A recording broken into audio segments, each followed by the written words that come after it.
Machine Kakatiya Kaleshwaram ప్రాజెక్టులల్లా అవినీతి జరిగిందని చెప్పినోళ్ళ మూతి మీద గుద్దినట్టు తువ్వాలలో చెప్పు పెట్టి కొట్టినంత పని చేసింది సెంటర్ సర్కారు. తెలంగాణ రైతులను కాళేశ్వరం ప్రాజెక్టు కన్న తల్లి తీరుగా చూసింది.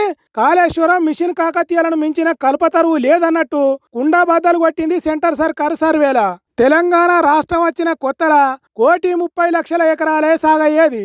కానీ మిషన్ కాకతీయ కాళేశ్వరం పనులతోని కొత్తగా 2,20,00,000 ఎకరాలకు పెరిగిందట సాగు. అంటే కొద్దిగా తక్కువ డబుల్ అయింది అన్నట్టు చెప్పింది ఆ సర్వేల. ఇక ఇప్పుడు చెప్పుర్రి కాళేశ్వరం కూలింది అని, పనికిరాంది అని, ఏటీఎం తీరుగా పనిచేసింది అని, లక్షల కోట్ల అవినీతి జరిగిందని ఇన్ని రోజులు ఇట్లా మాట్లాడినోళ్ళు ఇప్పుడు ముఖం ఏడబెట్టుకుంటారు కావచ్చు. 9 ఏళ్ల కాలంలో 90,00,000 ఎకరాలకు నీళ్లు అదనంగా వచ్చినాయని సెంటర్ సర్కార్ లెక్కలే చెప్తున్నదంటే ఇది నిజం కాదంటారా? కాళేశ్వరం నీళ్లు కొత్తగా ఒక్క సుక్క కూడా బారలేదు అని చెప్పినోళ్ళు ఇప్పుడు ఏమంటారు? సెంటర్ సర్కార్ సర్వే కూడా తప్పంటారా?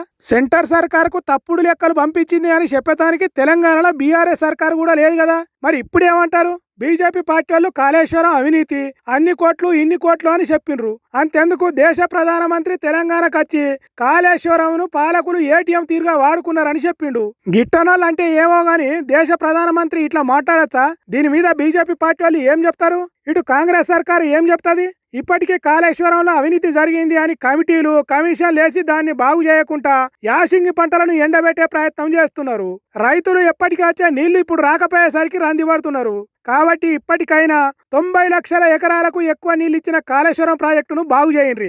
అవినీతి జరిగిందని చెప్పే మాటలు బంద్ చేసి రాష్ట్రాన్ని బాగు చేసే పనులు చేయండి అని కోరుతున్నారు. ఇన్ని రోజులు కాళేశ్వరం నీళ్లతోని పంటలు పండించుకున్నారు రైతన్నలు.